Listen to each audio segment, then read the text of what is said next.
Nako, eto na mga kabayan, PRRD case not guilty. Nako, ICC umamin na walang ebidensya. Nahuli si Rimulya. Nako, yan po mga kabayan ang ating alamin sa video ito.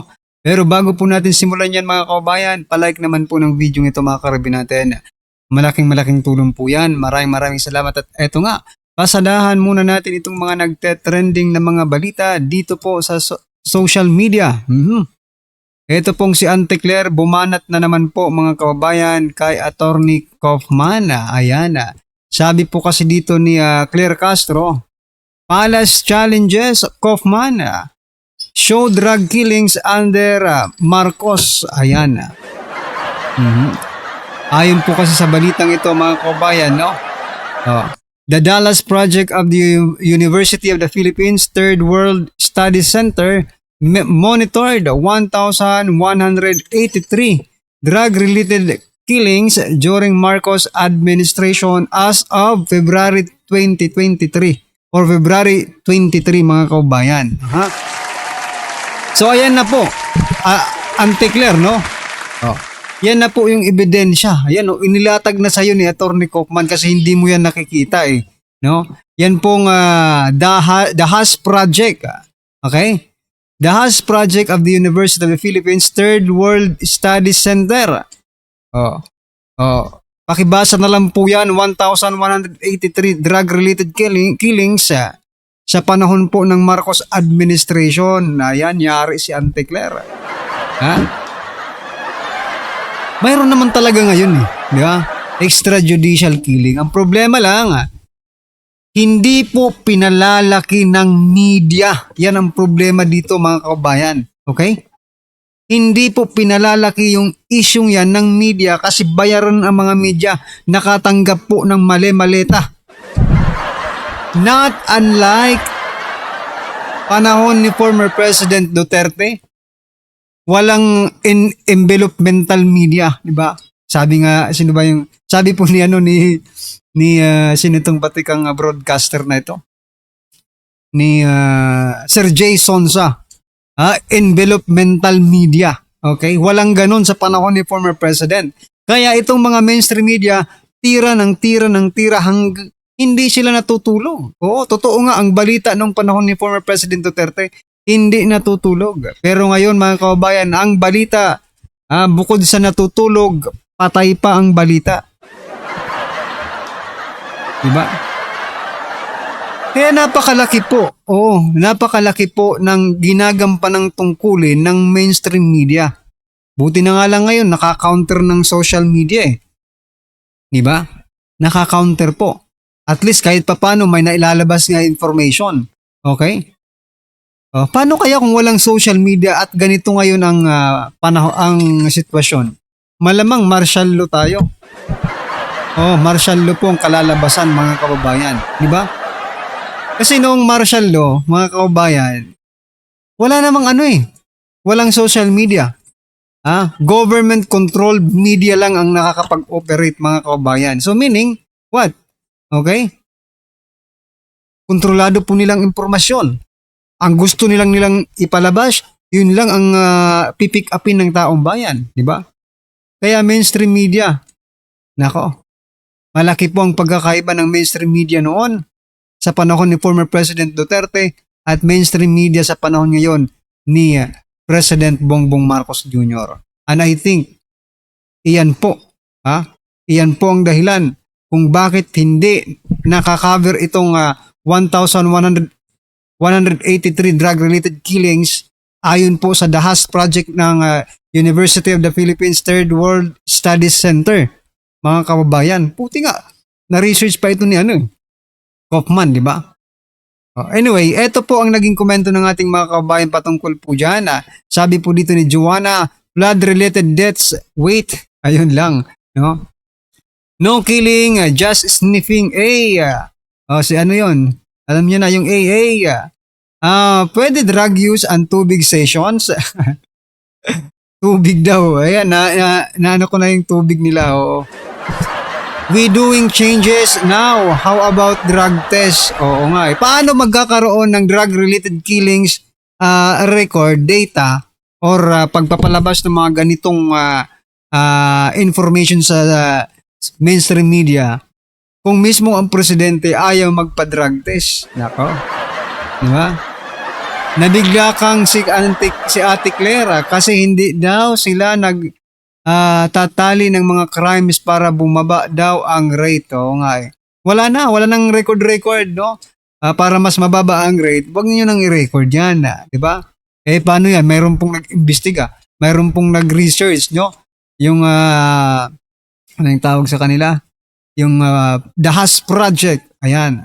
Okay mga kabayan, ano po kanyang opinion patungkol dito mga karibin natin? Dahil eto, yung isa pa nating papasadahan, eto mga kabayan, supalpal lahat kay Kopman. Aha. O eto, abogado ng umanong mga biktima ng AJK, iginiit na hindi pwedeng isapubliko ang kanilang mga ebidensya. Aba, bakit? Ebidensya hindi sa publiko? Ano yun? Anong ebidensya yan para hindi sa publiko? Paano namin malalaman? Where is the transparency? Eh kung ganun pala, walang credibility itong ICC para maglitis mga kababayan ng ng extrajudicial killing kung ito palang mga ebidensya ay bawal ipakita isa publiko. O bakit nga ba, sabi dito, bakit nga ba ayaw nilang isa publiko? Ito po mga kababayan, nilinaw ng Head Counsel ng Office of the Public Counsel for Victims ng ICC na si Paulina Masida na may mga bahagi ng ebidensyang hawak ng Office of the Prosecutor na hindi maaaring isa publiko dahil ito ay confidential. Aba, ebidensya na, confidential pa. Mag-ano na lang kayo dyan, tawag dito sa senaryo, di ba, pag ayaw nilang makita yung hearing, executive session na lang kayo. Okay? Huwag nyo nang ipakita sa buong mundo. Okay? Mag-executive session na lang kayo, para talagang ma-convict ninyo si former President Duterte. Walang yan. Ngayon lang tayo nakarinig, mga kababayan. Ewan ko lang kung ako lang ang ngayon lang nakarinig nito. May confidential na ebidensya. Bawal ipakita. Paano malalaman yan? na yung ebidensya na yan ay talagang matibay. Di ba? Wala. Kaya nila kaya po nila sinasabing confidential yan because baseless. No? Walang basihan yung mga ebidensya nila. Kumbaga, hawsyaw lang yung mga ebidensya nila. Nakakahiya kasi sa buong mundo. Naglilitis sila ng former president dyan sa ICC. Tapos, yung kanilang mga ebidensya, hindi po matibay. Diba? Nakakahiya po yun, mga kababayan. Ito po ang naging komento ng ating mga kababayan patungkol po dyan sa confidential evidence. Yun po dito kay Mara Flo.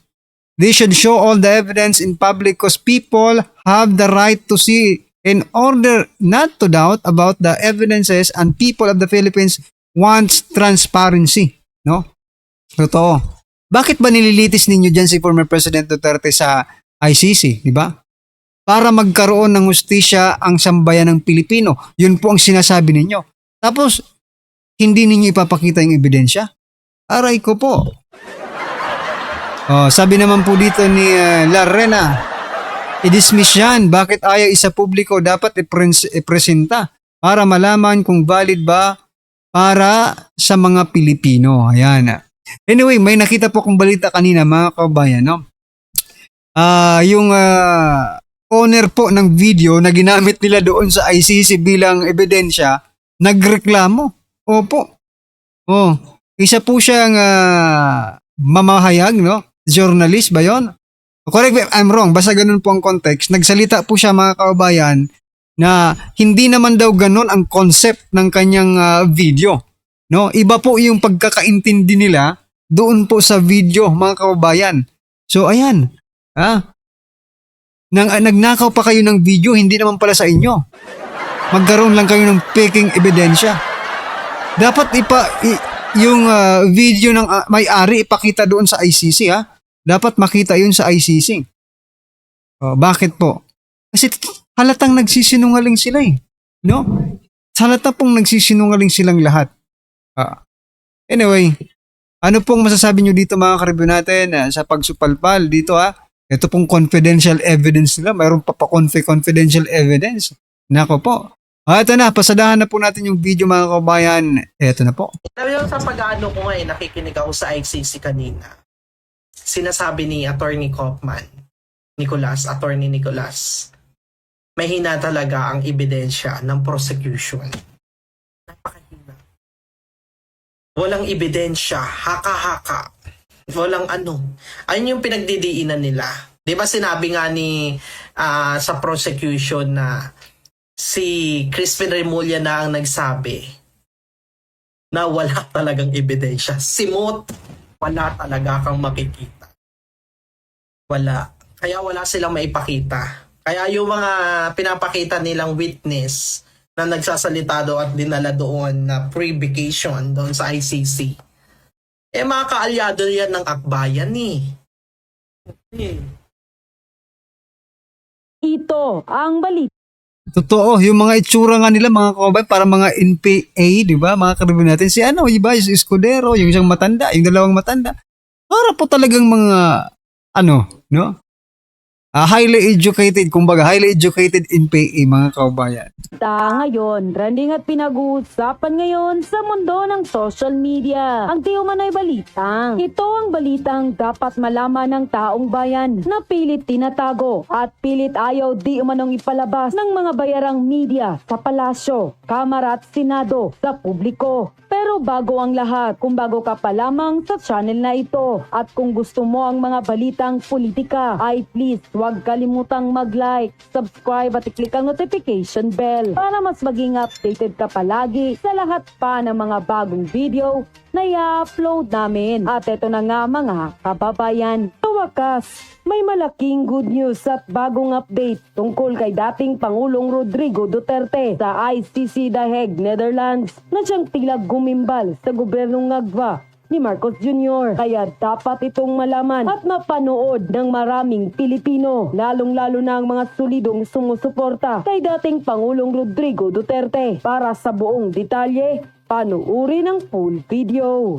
Yung iba dito, mga nagtatanong sa akin, bakit daw humihinto yung live ng ICC, di ba? Lagi ninyong tatandaan, kaya hinihinto nila yon.